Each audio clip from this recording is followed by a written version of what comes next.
are you? Yay! Grace, Look who we brought you! you wanna sit? Grace Helbig, everyone! Let her hear it!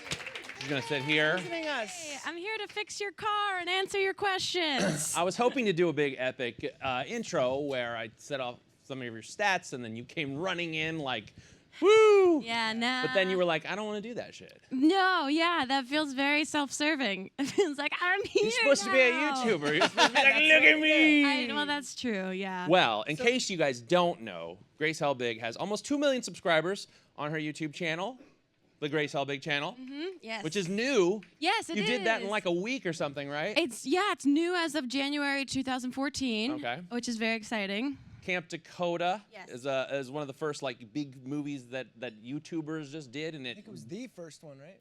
Well, there were a couple before, but we really pride ourselves on creating a new model that didn't exist before for distribution. I mean, so. Fred. Oh, Fred, I mean, who could live up to that? Basically, Hannah, Mamrie, and I are just 3 Freds at summer camp. That's how we pitched it. I think I saw that in the tagline. Yeah, You have a pilot for E that you shot. Yes. You're gonna. You know what's funny is like last time I remember one of the last times speaking to you, we were talking about you doing an appearance on Chelsea Handler's show and being nervous about I was that. so terrified. And now you're just gonna go in there and take over for her. Well, I don't know if take over as just like quietly be present there. Yeah, it was really, yeah, I'm here also. It was really terrifying, but the pilot I'm really proud of. It has a lot of influences and elements of new media and internet, and I think it's really cool, and here's hoping that they pick it up. Can you I think they will. spill any secrets about it to us in terms of that? I've been calling it an introvert's late night talk show. It's a lot like the way I make my web videos. It happens in my personal space, but it's built out a little bigger with some bigger guests and some bigger shticks, and so that it kind of fits into the television mold or model. But it's really infused with ideas and suggestions directly from Twitter and Tumblr and all the internet spaces. It's cool. Good answer. Thanks. Correct. But Thank you. Today we're mainly here to talk about your book. It's kind of a self-help book. Yes. Grace's Guide to the Art of Pretending to be a Grown-Up. Seems like you're doing a pretty good job of pretending. Yeah. I mean, no one knows what they're doing. I get tired when I think about all the crap that you do. Yeah. Todd and I are not. I think we're probably the laziest YouTubers, right? We're also on YouTube. Yeah. Did you know that we are on YouTube too? That's Anybody? great. No. Yeah. That's awesome. Okay. They're just trying to get their work done. Yay. Yeah. They just thought they'd come into a quiet space and get some work done Yeah. today. They're like, what's this Annoyedly newly designed room with curtains? No. What made you do this? Why? Why?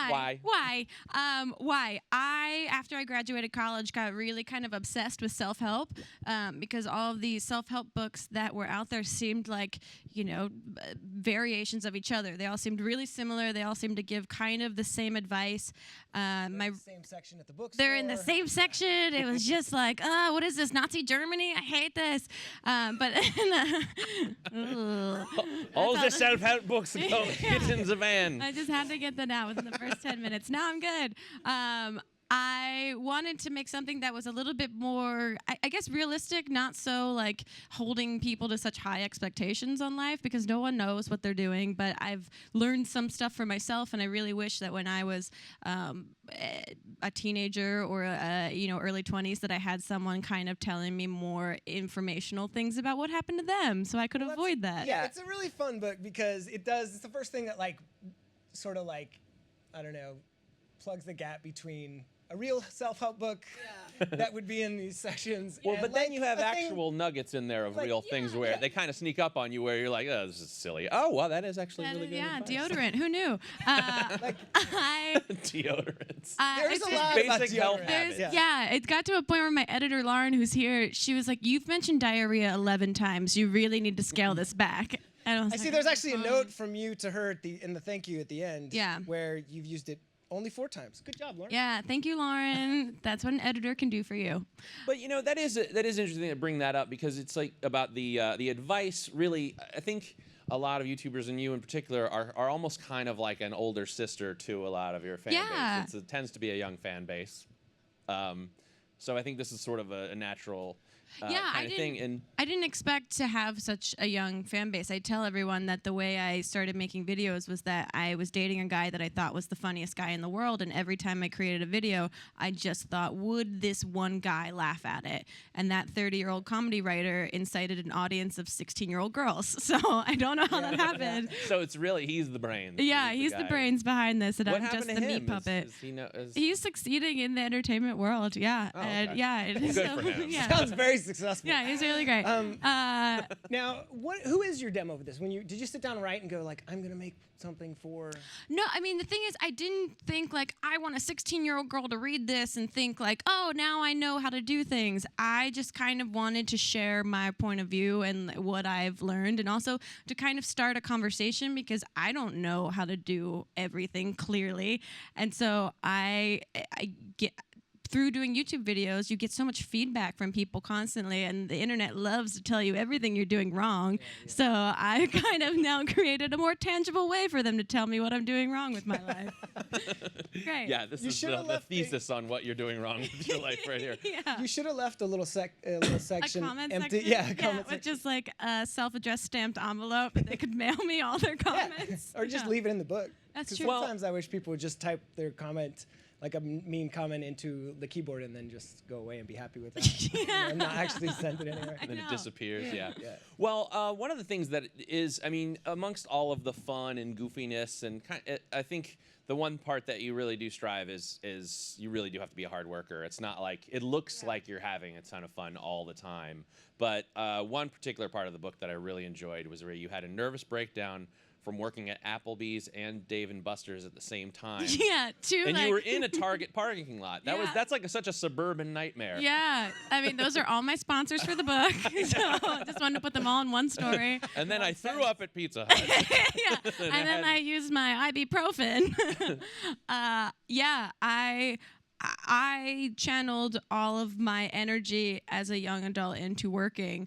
I wasn't very social, but I knew how to work and to try to make money, and so that's what I did. And yeah, one summer I split. My parents are divorced, so they live in 2 different parts of New Jersey, so I split my week working at an Applebee's near my dad's house and a Dave & Buster's near my mom's house. And the Dave & Buster's sucked a D. It was so bad because all of the cooks in the kitchen were rehabilitated criminals that were released from prison. So there was a security guard that would walk me. You had to get harassed every time Yeah. you went Is that to why get they call tater it- tots? Yeah, exactly. I was like, can I get a Caesar salad and for you to never look at me like that again? It was really great. But I used to drive my stepdad's truck into work over like the Walt Whitman Bridge into Philadelphia, work at the Dave & Buster's, and a security guard would walk me to my car at the end of the night. It was, I hated it so much, and I didn't know what I was doing. And Dave & Buster's, if you don't know, is just like a miserable place. It's a half arcade, half restaurant. So adults come in and they get like, for $10.99, they get ribs and 20 tokens. And it just is awful. But don't they have the chocolate waterfall? I don't even know. I thought that was where they had the chocolate waterfall. That was the name of the chef. Yeah, he was great. That's what you do after you eat there, the chocolate waterfall. Exactly. Oh boy. Well, speaking of the IBS and I didn't think, because see, you don't strike me as someone from New Jersey, what we think of as New Jersey. This hair, these roots. What? And you have claimed to be part white trash. Yes. At many points in your life. And I didn't believe you until I got to the cooking section. Yeah, big time. Of your book, which feels like something that like a stoned 5-year-old would make some of this food. Yeah. If that's possible.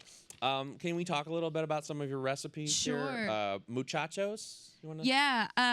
It's nachos, but with macaroni and cheese instead of just cheese. Okay. Yeah, it's real. I mean, I just think of I'm obsessed with the Food Network. I really in my mind think I'm a great chef, but then I'm also like I can be creative and I can appeal to people that only know like mac and cheese and nachos. And so I try and just combine things that shouldn't be combined. I think one of the things in there is a palzone, which is calzone stuffed with pizza bagel bites. Which, to me, is just like the greatest form of inception of all time. A lot of carbs going on. Yeah, it's all carbs. Spam cakes. Spam cakes. It's just pancakes with spam. Yeah, it's really like, they're great, though. They're delicious. You can't deny the taste. So what do you just work out constantly, or you just No. shit it all out? My you're, like, very in gastrointestinal shape. system is gone. Okay. No, I make this kind of came from, on a lot of my videos, I make food and I make these ridiculous combinations of stuff, and I'll always try them on camera, and they're delicious, and then instantly my stomach is like, no, please, no more. And so I everything in moderation. So, yeah. Yeah. Good way to limit the Yeah, intake. exactly. Right. So your two best friends, Yes. Mamrie Hart and Hannah Hart, Yes. both have shows about drinking on the internet. That's true. You've mentioned you have a young fan base. We kind of struggle with this too. We just started making stuff that we thought was funny, and then you make one Justin Bieber video, and next thing you know, you've got legions of 12-year-old fans that will murder you. Do you feel a responsibility to ever tone it down? Is there like a line that you have where you're like, I better not cross here? I think the reason that that Hannah and Mamrie are so successful with their channels, even though there is such a presence of alcohol, is that they're actually really responsible adults about it, and they're presenting it in a real way. So many people sugarcoat, drinking and social drinking and drinking for fun or drinking to excess, and they're presenting it in a way that I think is you get it, and it doesn't feel like Epic Mealtime is built a brand on like total excess and total like ridiculousness and drinking bottles of Jameson at a time, and Hannah Hart gets drunk and it's just like watching a teddy bear do heroin. You're like, that's so cute. It's really, there's something sweet about it. Just but like that, yeah. I do think that there is a responsibility, absolutely. And someone asked me this at a book signing the other day, how's it feel to be a role model to a lot of young adults? And that will really stress me out if I only think of myself as a role model to young adults. So instead, I try and think as a human being that exists in the world that interacts with adults of all ages.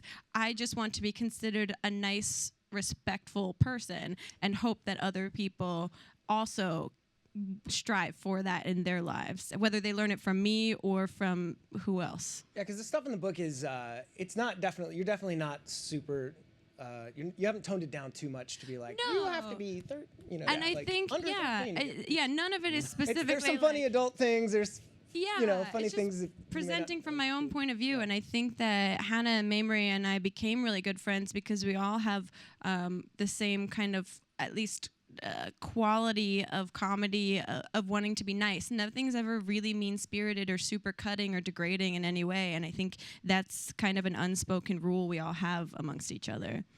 I've never seen any of you guys like throw up from drinking, basically. No, we edit that out. Well, I mean, you guys work so hard. I mean, there's no way you could get all the things done that you're getting done if you were just like partying all the time. Yeah, if we were all raging alcoholics, I don't think that we would be successful. Remember when I made that one video in my kitchen where I was drinking? I should have followed up on that. I know. Seriously, I mean, Hannah, Sorry, you were gonna say something. To her credit, she's taken something that could have been like a very much one-hit wonder, and she's developed an entire brand around it, and a really respectable brand, which is so cool. Just technical stuff. We have Grace's book in the back. I don't know if it's over there or there. She's signed a bunch for you guys if you want to walk off with a copy if you don't have one yet.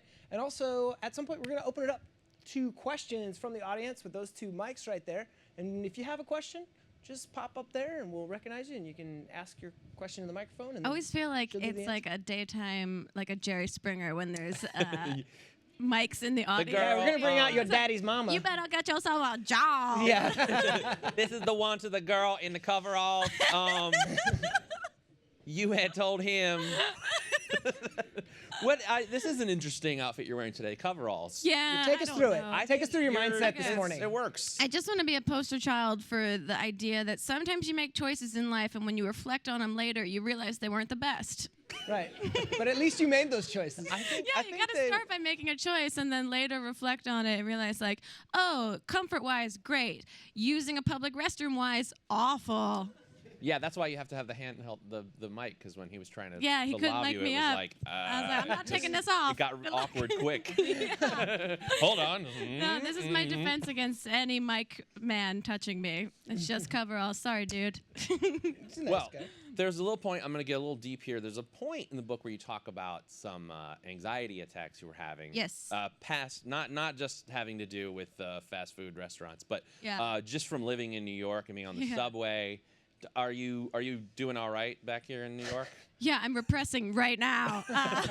Yeah, no, it's good. I've always been really hesitant to talk about, personal anxiety issues because, especially for being on YouTube, it's a conversation that gets talked about with a lot of people. And so for me, I hate being like, I also am dealing with that. Like, I'm trendy too. I have anxiety. And so I really didn't want to. It's really hard. Yeah, it's really hard. Sometimes I get sad. So I really didn't want to talk about it. But then I decided, because I really had, I see a psychiatrist. It got to a point where I wasn't able to go to my improv shows because I wasn't getting on a subway was just mind-boggling, which was crazy because I had lived here for 5 years and then all of a sudden I just couldn't get on a subway anymore. And it took some time to really deal with it. And so one of those things where I can reflect on it now and realize at that time it felt so crazy that I wanted to talk about it, because people that are having that moment, I would have really loved at that moment to have someone else talking about their anxiety to me to kind of deflate how serious it was in my brain. And I've gotten a lot of, that's probably the chapter, other than relationship stuff, that I've gotten the most positive feedback on, because here's the thing, everyone has anxiety. It's not, you're not I guess, removed from it. Everyone has some level of it, whether they're conscious of it or not. And I think it's something just human and relatable. Did you start your YouTube career at what stage during the sort of anxiety? I feel like when I moved to New York, I had a lot of anxiety that was totally repressed. It was just I'm in New York. Just amplified it. Yeah, and then all of a sudden, the glamour of being in New York wore off, and the realities of being in New York, and there's a homeless man masturbating on the subway next to me, became very present. And I was like, oh, this is really stressful. And also, when YouTube was not my initial career path. I was auditioning for TV and film stuff while I was making web videos, and web videos became my survival job. It allowed me to not have to wait tables anymore in the city, and I could sit at home and do that while I auditioned. So I wasn't really I was doing the hustle of trying to go to audition after audition after audition, and then you get rejected so many times, and that adds to anxiety, and then you just can't get a moment alone in New York no matter how hard you try. And once you really actualize that, it just grates on your brain, and then who knows, you're just waking up crying. I started thinking about it just now. Yeah, sorry guys. This is a real comfortable environment. So you were in the Miss New Jersey pageant at one point? Yeah. I just thought there's no good segue Speaking for this. of anxiety and terrible humans, let's talk about a beauty pageant you were in. How old were you? What year was that? Okay, so, to just preface this, my parents, from a very young age, instilled this crazy idea in me that I could do anything that I set my mind to. So, I took that as a challenge when I was a sophomore in college. Well, going back, when I was in high school, a girl on my track team was Miss Teen New Jersey. And I was like, she can do that? How'd she do that? I bet I could do that. And so when I got to college, I wasn't a teen anymore, so I couldn't enter the teen pageant. So I entered the Miss New Jersey pageant, and it turns out you don't have to have any quantifiable skills to enter a beauty pageant. You just need $1,200 and to sign off on a piece of paper, which I did. I worked so many shifts at Applebee's to pay for this. Wow, you footed that yourself. Wow, yeah, I paid for it all myself because I was an independent woman. And I didn't tell anyone that I was doing it. I didn't, which is also weird. It was all weird. I don't know what brain I was living under at that point. I didn't tell anyone except my boyfriend at the time. I told very last minute, and he was like, "Oh, cool." Didn't come to support me at all. And I went and I bought a dress from Macy's, and I had it hanging in my dorm room. And like as I was leaving, my roommate saw the dress, and she was like, "What is this dress for?" And I was like, "I'm doing the Miss New Jersey pageant. Bye!" And like ran out the door and did it. And I instantly learned that I was not a beauty pageant type person, and there's very much a type of person that's very good at it. And so I got there. There was like a pizza party for everyone when we got there to like illicit friendship, and I was like, this is real. I'm gonna go back up to my hotel room and watch Real Housewives. But it was so strange. There was an opening dance number with scarves, I remember, and then there was an evening gown competition, a bathing suit competition, and then they moved 10 people on to the next round, and there was an interview portion. And I got dressed in my like what I thought was my cool business casual wear that I bought at Ross Dress for Less. Yeah, literally like, I'm awesome. And then these girls are getting like stitched into their handmade like were they all Michael Kors were they like gowns. Snookies?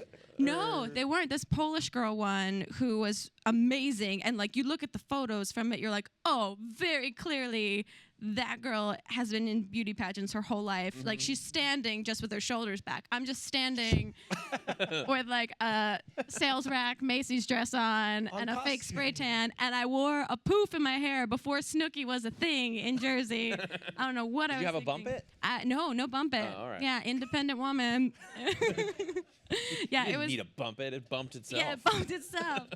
Where's my extra points? Yeah, it's a hilarious experience looking back. And I watch Toddlers and Tiaras all the time. I think beauty pageants can be really great for the right type of person. For me, it's just a learning experience of nah. Did you place? I think I got 7th. Oh, you made it to the not 10, huh? bad. Yeah, I remember. But your posture just wasn't good enough to win it. No, like my the Polish posture, girl. my clothes. They're like, maybe you should get an ironing board sometime. That might work out for you. Did they ask you like hard hitting questions? No, they were like, so you and your dad and brother have. You write down some stuff about yourself that you think is interesting that they can talk about. They're like, so you and your brother and your dad had done some half triathlons together, which we did at the time, and I talked all about that, and then you don't get to hear really anyone else that's on stage, but then I found out that every other girl talked about the charity that she was working for, and I was just like, yeah, we're not good at swimming, blah, blah, blah. Like, talked about that for like I just run around with my dad. Yeah, literally, and every other girl was like, I am a big advocate of UNICEF, and I was like, God damn it.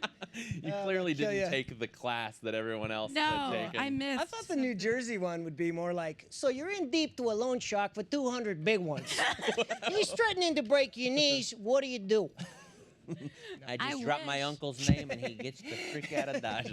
Put on my leather jacket and freak out. All right.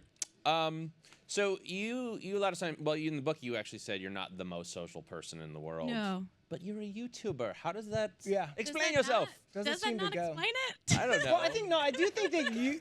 Have you ever met a I guess it YouTuber does, but other it than yourself? it does, but it doesn't. I mean, you have to Well, be very. Yeah, I'm an introvert by nature, which for so much of my life I thought being an introvert was a really negative thing. I thought like, oh, it means that I don't know how to socialize, which isn't true. An introvert knows how to socialize. That just makes them tired. They just you don't know? want to. Yeah, it really like being an introvert makes you I get really like tired in social situations, whereas an extrovert like takes energy in social situations, like loves it. And so yeah, I prefer like working alone. I prefer like some of my favorite nights are ones that I've just spent in by myself with my dog, drinking and dancing. And that's in the book, too. You'll learn more Yeah. in the book, everyone. Go and grab the book. What dance was it? Buy the book. Well, but I do think that you're sort of one of the few people that has a nice crossover. You do the YouTube thing where people really, really love your personality, and you have a lot of cool things going on your channel. But, I've seen you interview people. We were at VidCon, you were interviewing Chris Hardwick, and that was a great conversation. You guys were very funny together, and you actually have the sort of like the traditional media sort of skill set as well. Yeah. And I think you're maybe one of the first people to kind of break through that which is really good for Thanks. And YouTubers. well, the Chris Hardwick has always been a huge inspiration. I met him doing Attack of the Show, and right before he started his whole Nerdist YouTube channel, like we sat down and talked all about YouTube, and he is an amazing host. He's an amazing interviewer. He really is so fantastic at building someone up and making them feel like important and special and funny and interesting. And I always thought that was such a great quality. I just want to say we think you're really great, by the way. You Yeah. guys. Are you sure you didn't win that Miss New Jersey pageant? I know. That was Next bullshit. time. Okay, sorry. Let's Go ahead. recount the votes. Chris Hardwick. No, it was really great, and I think he has been my inspiration because he does just that. He kind of bridges the gap between like internet personality and having an internet presence, a really strong internet presence, and also having a very traditional media presence that kind of fuses the two together. But he's a boy and I'm a girl, and so I'd like to do it for the female side of things. Thanks He's for also explaining that. by the Yeah, way. you're welcome. another thing he's got going for him is Anatomy. he's a vampire who never ages. But you Yeah, know. what's Yeah. what's going on with that? I'm 65 years starting old. to get. Did I'm you starting to know? wonder Here's what what the I've hell's going on learned with him. about Chris Hardwick. Fun fact: he was the very first Stacey Jackson Rock of Ages. Yeah, I knew that. Yeah, look it up. There's a really embarrassingly great YouTube video of him singing "Dead or Alive" in white leather, head to toe. He's Yeah. also one of the tech guys in Terminator 3, but that's Really? deep. Does anyone enough want about to ask Chris a Hardwick. question? How about we get some? Does anyone have a Chris Hardwick question? Yeah. Or How about a Grace question? Anybody over there or over there? They're open. Don't be shy. No pressure. Don't be shy. Oh, There's here we one. go. Yes. Yay! Hi. Hi. So first of all, awesome book. Oh, I thank was you. like, so I have a cousin in Australia who's a huge fan. I'm like, autograph copy. This is gonna be great. And then I flip to how to do the walk of shame. I'm like, no, I'm not gonna do that. Not- What? you're not gonna do the walk of shame? No, I am, but she's 15, so. But here's the thing: you don't set out to do the walk of shame. The walk of shame just happens to you sometimes. Yeah. I will make sure to let her know. And you gotta let her know that it exists out there, Yeah. because unfortunately, it can be a walk of fame if you do it right. So, I believe they call it a walkie. Yeah. In Australia. in Australia. Oh, I did a walkie last night. a walkabout of shame. Yeah, a bit of a walkabout of shame. That's when you've got a lot to regret. But you had a question, perhaps? Yes, a quick observation and a question. Yes. So, one, could you package up all the photos you've taken here and just put them up on the internet? Because I could use this in every single PowerPoint presentation I make. Because stock photos suck, and this is awesome. Oh yeah, absolutely. Request. I will pay cash money for that too. Oh, okay. Wow. New all business over the model. place. Wow. So do you work Okay. here? I defer you to my manager, Ken Trush, who is sitting in the back of the audience somewhere. Yeah, sure. My question was actually related to what you were talking about in terms of mainstream media and what you're doing. So recently, vlogging was not a thing Right. back in the day. I don't know if we called it something else, but it was not a thing, and you guys made it a thing. It's like it's an actual profession, and a lot of young kids wanna grow up to become vloggers, right? But you've also transitioned into sort of this more mainstream world of filmmaking or quote unquote scripted content Sure. to an extent. I've heard a lot of YouTubers kind of come up and say, hey, I'm drawing a line, like Sawyer did this recently, right? Where he's like, I'm drawing a line, it's like, I started off as a vlogger, but I really want to be a filmmaker. Like, that's how Sure. I identify myself. I've been doing, like, snorting cinnamon videos, but, like, that's not who I am. I'm going Right. to not do those anymore. He actually said that. Yeah. Like, not going to do those anymore. Are you seeing more of this around you? Do you have a point of view Yeah, on this? I think Jack Scap did the same thing recently. They wanted to be considered filmmakers rather than YouTubers. And I mean, if you really want to like categorize yourself or identify yourself with something cool, awesome, more power to you. I think because media is changing so much constantly that those kind of categories or identifications aren't necessarily the same as they used to be. I prefer to kind of pioneer into maybe some sort of hybrid zone. I think you can do both, and I think there is value in both. And one of the things that we set out to do with Camp Dakota that we're all really proud was a success was by taking something like making a film, a feature-length piece of film, but making it personal the way a vlog is. Taking people, my YouTube channel at the time, Daily Grace, became a behind-the-scenes look every day while I was on set. I vlogged the people in the crew, I vlogged the cast, I vlogged the entire process of making a film from start to finish, to the point that our boom operator got recognized in a Starbucks because he was in the vlogs. So when the film came out, the audience, in my point of view, has that much more relationship with that piece. They knew what it was like on set. They knew what it was like to make it. And that's why vlogging, I think, is so interesting, because it allows you this personal look into someone's life that you don't normally get to see. And when you see films or traditional television shows, it's very presentational instead of conversational. And we really wanted Camp Dakota to be an interactive experience in a very traditional form. And that's what I want with my television show. That's what I want with the book. That's what I want with anything else that I do in the future, is to have it be a conversation. I don't want to be an art museum that just presents a bunch of pieces of work and asks people to come look at it, and then that's it, and they can either like it or not. I want to be standing next to it saying, what do you think of this? And find out what they think. And if they hate it, they're out of the art museum. Thanks. Great answer. Thanks. Here's one over here. There. Hi. I am on the creative agency team here at Google. So this is a question that keeps coming up to us. Sure. From agencies and from clients. How do we work with YouTube stars or YouTube influencers? And how do you work with brands, or what do you do, or how do you decide which brands you might work with? Sure. This happens a lot because everyone wants to know, one, how do you make money on YouTube? And a lot of it has to do with working with brands. And so it's a huge issue or a thing to think about. For me, my most successful brand partnership was with St. Ives. And it worked because my parameters are, is this a brand that I like on just a human level outside of promoting them in any way? 2, is this a brand that it makes sense for my audience to like? St. Ives, females make sense. And 3, do they understand my brand as much as I understand theirs? And St. Ives came to me with an idea to promote this new lotion spray that they had. And I said, okay, can I make the dumbest lotion commercial of all time? And they said, yes, within reason. And so they allowed me, through collaboration with them, to make this really stupid lotion commercial and to very openly talk about how I made this stupid lotion commercial. And it lived on their YouTube channel. And all of the comments were like, everyone understood that it was a commercial, and they understood because we weren't trying to hide that it wasn't. And they really loved the fact that it was just out in the open. The audience is very smart, and they hate you if you assume that they're dumb and they're not going to know that I'm going to sneak this Pepsi in this video, and they'll have no idea. Yeah. So I think for influencers to work with brands, the brand has to respect. The brand obviously, respects themselves. They built their own brand, so they have to respect the influencer to have created their brand as strongly as they think they've created their own. And so it changes from person to person depending what their standards are. But I think having trust in the relationship that the influencer has with their audience is huge for a brand to do. Yeah.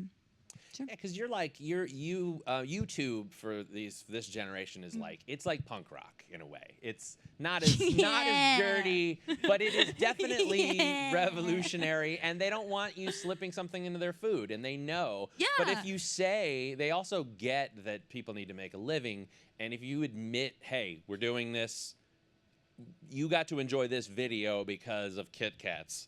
Right. They're cool with it. But it's the sneaking it in the middle of a 2-minute video where they're like, what the Christ? Yeah, kids are very ornery. Teenagers love to be emotional about stuff. So don't give them any reason to get upset about anything. Just be like, I told you this was Kit Kat sponsored. So you can't get upset that I didn't tell you. Now eat your damn Kit Kat. Yeah. And the nice thing is the other commenters will be like, she said it was, Yeah, they're all very self-policing, which is very, it's cool. I don't have to be the bad guy. They're all shitting on each other for me, which you is just great. walk away from the computer and let it happen. Yeah, that's a good dynamic to set up. Can we be in Camp Dakota too? Yeah, if it ever existed, sure. I wanted to pitch some characters. 5 Freds lost in the woods. Camp Dakota 2. One of us could be the old man who warns them that the camp has a death curse. Mm-hmm. A lot of people ask us if we're doing a Camp Dakota 2, and I don't think we are, because Camp Dakota was a really special experience for all of us. We want to continue making other potential long-form pieces of content, but Camp Dakota... About different camps. Yeah. Camp Lakota.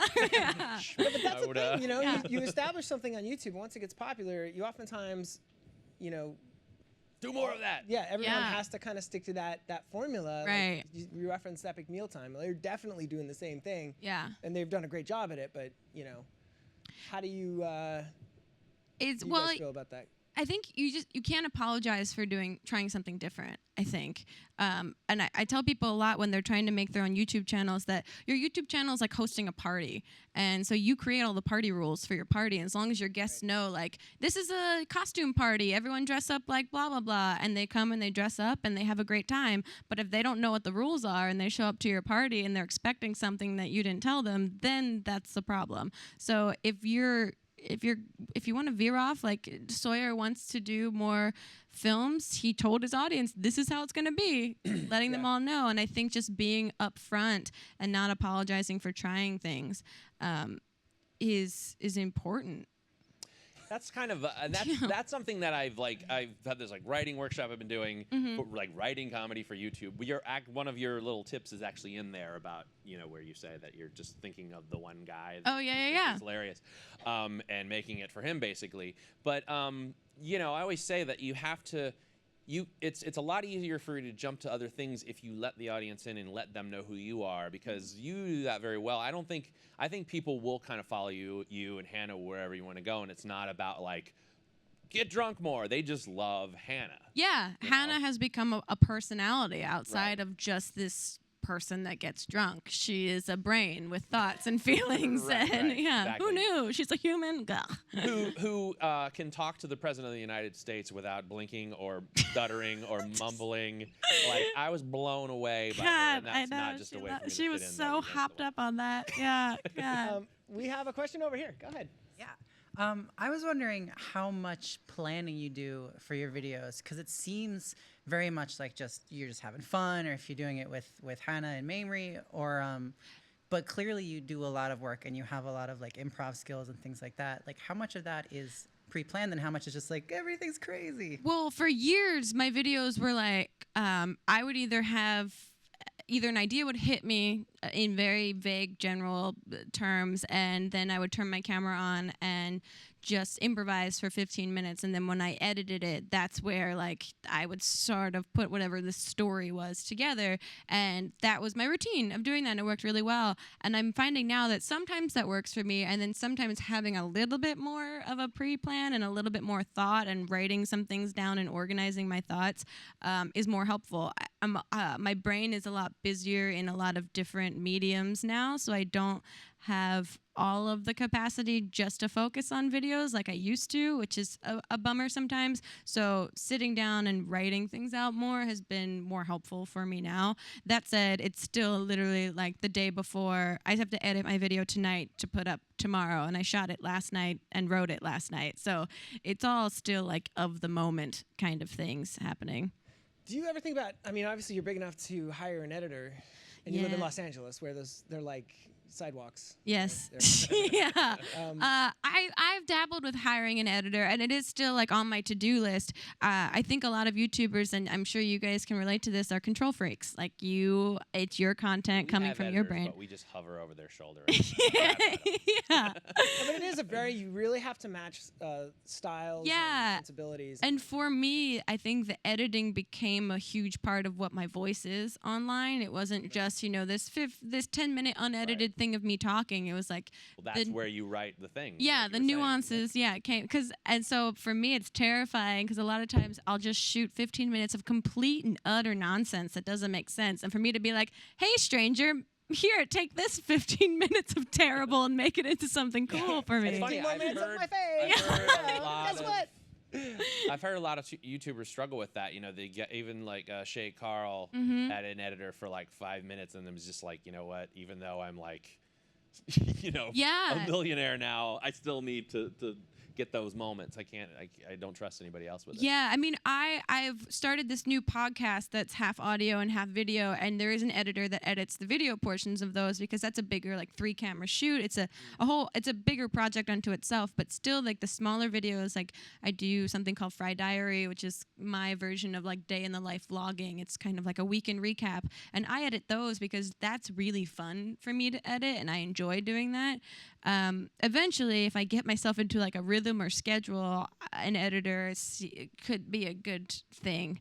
But but right now, also my schedule's all over the place. That handing someone something at midnight on a Tuesday night and saying like, I need this uploaded in 8 hours just sounds You just like. don't want to do that to someone Yeah, else. there's a human quality there that I feel really bad But that's about. what the money's for. Yeah, You know. that's true. Like You Don would Draper pay that says. person, and then they would expect. So if that- anyone wants to Yeah. donate to the Kickstarter to make those editors that they have get new jobs, that'd be great. Do you have any more questions from the audience? I think we've got a few more minutes. Oh, here we go. And we'll just have some. Yeah. You I'll have ask to you a walk around question it 3 while times. He's going over there. Like that. Oh, there he is. You recently did a Reddit AMA. I did. That was terrifying. I have a question about that. I've always wondered, how do you pick the questions that you answer? Because there's like questions being generated like every second. Yeah, that was really overwhelming. I usually stay away from Reddit because Reddit has torn my butthole apart. They do not like me.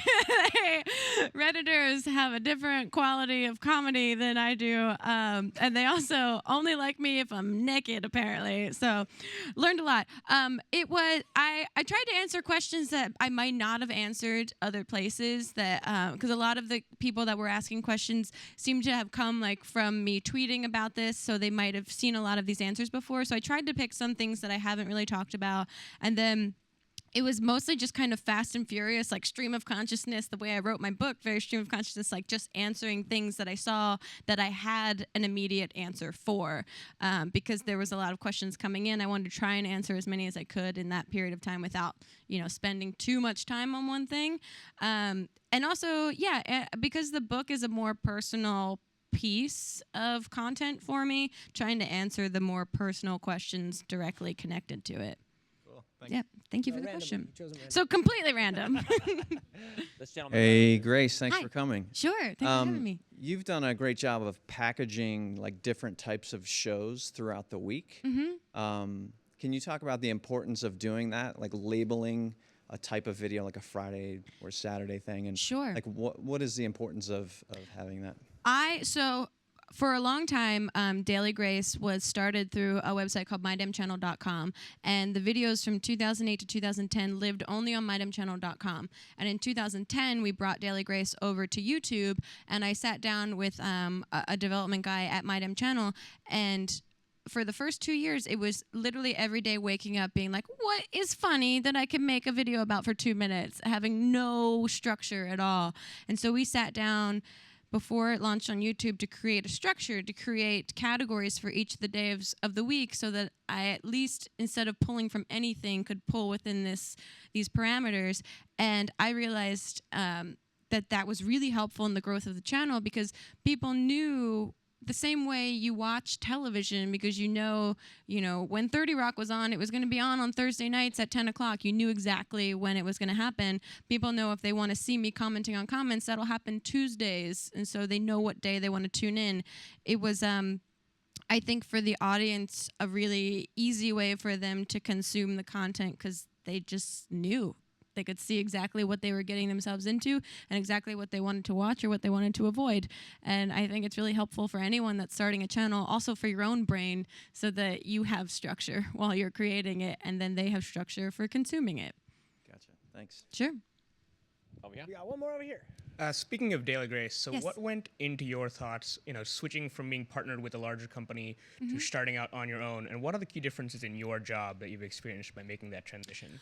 Can you explain for the people who don't know Sure. what you actually did? So my YouTube experience started with a channel called Daily Grace, which was co-created with a company called mydemchannel.com in 2008.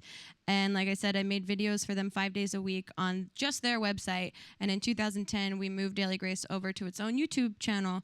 And from 2010 to end of 2013, end of last year, it grew to 2.2 million subscribers. But I didn't own the content. All of the content was owned by MyDemChannel. I was paid as an independent contractor. So to me, like, Damn channel. they're great. Their damn channel. Yeah. They're nice people. Yeah, they're very nice.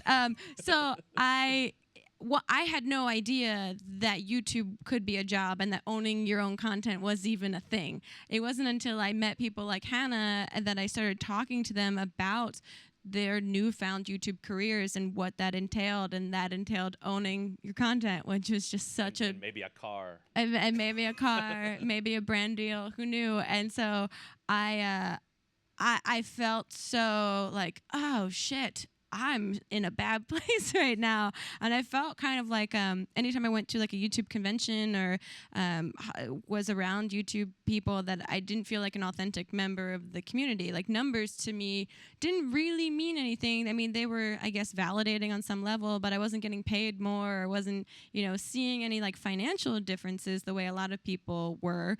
And so it was, in that way, really great to only have to focus on the comedy. And that was it. That was really nice. So at the end of 2013, we couldn't really reach a mutual negotiation that worked for both parties. So I decided to leave my Dem channel and start my own channel, It's Grace, on YouTube at the beginning of this year, which was amazing. I felt like, haha, I have arrived. I'm a real member of YouTube now. This is so cool. I own my content. Wow, this is crazy. It took 6 years. It took 6 years, but I'm here. And so it Must have been nice to get that daily word out of there. Yeah, that was part of it too. Go to, like, is that- quarterly Grace. Yeah, I started It's Grace trying to make it as similar as legally possible as I could to Daily Grace so that the audience didn't feel, teenagers, like I said, are emotional and they hate change. So I wanted to be make it as easy a transition as possible for them. And then I realized, with everything that's happening, writing a book and all this, I couldn't create the quality of video that I wanted to create 5 days a week. So in the beginning of August, I went down to 3 videos a week, and that was really cool because I could do that because I owned my channel and I was my boss. And so that was one of the things that I learned starting this new channel, is that I have the creative control. It's my party. I get to create the rules. And it's been really great. And now I feel like I'm in another like transitional evolutionary period of like my comedy and voice and like going to the next level and what is the next thing, doing all of this other media stuff. It's been really cool. It's been really cool. I don't know what's going to happen next, but I'm enjoying it so far. Thank you. Thank you. I think that is about the time that we have. Oh, great. Unless you would like to say anything to the fine people assembled here. No, thank you guys for coming. The real reason we brought you here. It's amazing Yeah. that you own your content, by the way, just on a personal note, because you are one of the people that helped invent what this whole thing is. When I think of quintessential YouTuber, I think of you. Oh, that's and very thanks sweet. for coming out and talking to us. Thank you for having me. Thank you for coming. Don't forget to get the books. Yay! There they are. They're signed Thank you by guys my for coming out. hands.